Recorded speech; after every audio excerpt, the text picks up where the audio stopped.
Zdravo, ja sam Svetlana. Kiki je danas glavni kontrolor kvaliteta. Prvo ona, pa tek onda ja na podlogu. Mi ostajemo na zemlji i to u položaju za odmor i oslobađanje. Stavi levo koleno ispod sebe, desnu nogu ispruži unazad i opusti gornji deo tela.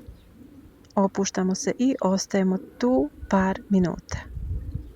Posle ovog idemo u položaj Matsya Kridasana, igrajuća riba. Ispružimo levu nogu, desnu savijemo kolenom prema napolje, ruke ispod glave, lakat prema kolenu.